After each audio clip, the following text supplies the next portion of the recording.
एक बार महादेव जी के पार्वती जी के थोड़ा बात ये हुई कि हमारे भक्त अच्छे हैं कि आपके भक्त बढ़िया है।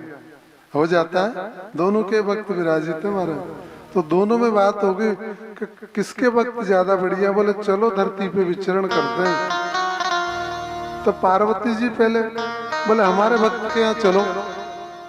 पार्वती जी ले गई अपने भक्त को। बोले महादेव ने कहा चलो आप ही प्रमुख प्रथम हैं? कहते हैं ना आप लेडीज फर्स्ट। तो महादेव ने कहा ठीक है चलो आप चलो, जैसा आपकी मर्जी। माता पार्वती ले गई अपने भक्त के पास में।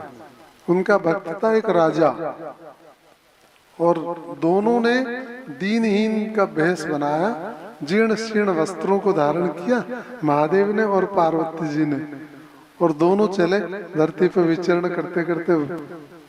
पार्वती जी का भक्त जो राजा है उस नगर का सदा पार्वती जी के सेवा करता है महाराज।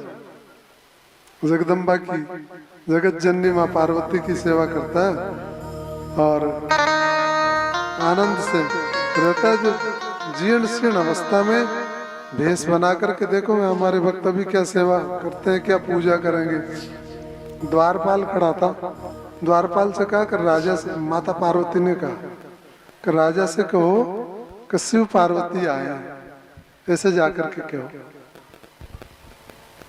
तो द्वारपाल ने कहा अच्छा, हमारे राजा को आप जैसे लोगों से ही मिलने की फुर्सत है, और कोई काम ही नहीं है उनके।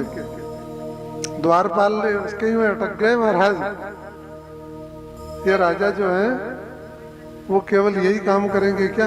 आप जैसे लोगों से मिले, बहुत आते हैं आप जैसे शिव पार्वती कहने वाले।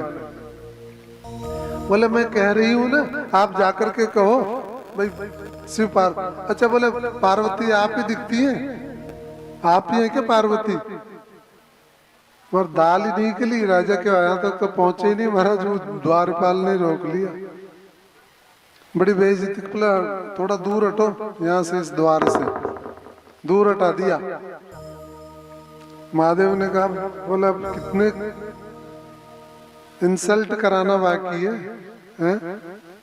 कितना उपवास करवाएंगे, अब तो चलो। माता पार्वती ने कहा ठीक है महादेव।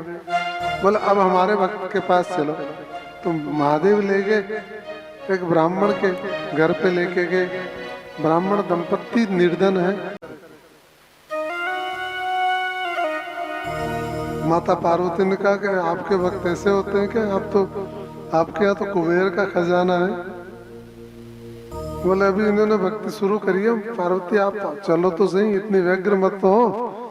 महादेव लेके गए और वहां जैसे द्वार पे गए, संध्या का समय हो रहा था, और जाकर के महादेव ने कहा हर हर महादेव, हर हर महादेव। जैसे ही आवाज लगाई, ब्राह्मण तो थे नहीं और ब्राह्मणी जी वही थी, द्वार पे आई और बोले भले पधारो, आओ। बोले संध्या हो गई है और आप ही के यहाँ विश्राम करेंगे। बोले ठीक है महाराज, विश्राम करो ना, पधारो आप तो। जैसी उनकी जगह थी उसको स्वच्छ कर करके दोनों को स्थान दिया और बोले आप यहाँ रहो। और बोले हम कुछ पाएंगे भी सही, कुछ पाया नहीं हमने, अब ब्राह्मणी के यहाँ कुछ था नहीं। बोले हाँ हाँ आपको अभी पवाते हैं।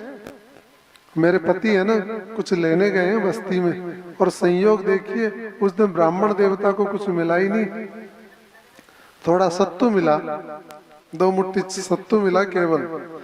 लेकर के ब्राह्मण देवता जैसे ही पधारे, और ब्राह्मण जी ने कहा आज मेहमान आए, अच्छा, और भोजन के लिए कह रहे हैं। बोले देवी आज संयोग देखिए हमारा दुर्भाग्य, हम कुछ भिक्षा में मिला भी नहीं है, केवल 2 मुट्ठी सत्तू, ये जो सत्तू है ये मिला है।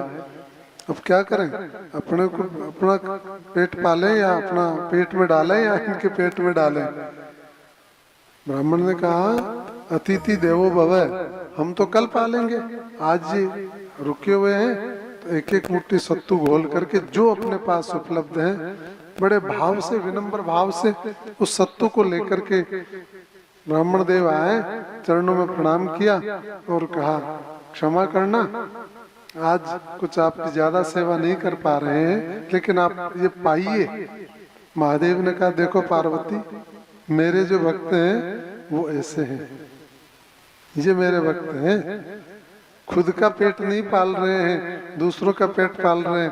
अगले दिन महादेव ने उलट पुलट कर दिया, राजा की जो संपत्ति थी वो तो इधर ट्रांसफर कर दी सारी। ये महादेव की कृपा होती है महाराज। बिना भगवान की कृपा के नहीं बनता मामला। और इधर की जो मामला था ना, ब्राह्मणों वाला मामला, वो उधर ट्रांसफर कर दिया, तुरंत काम हो गया।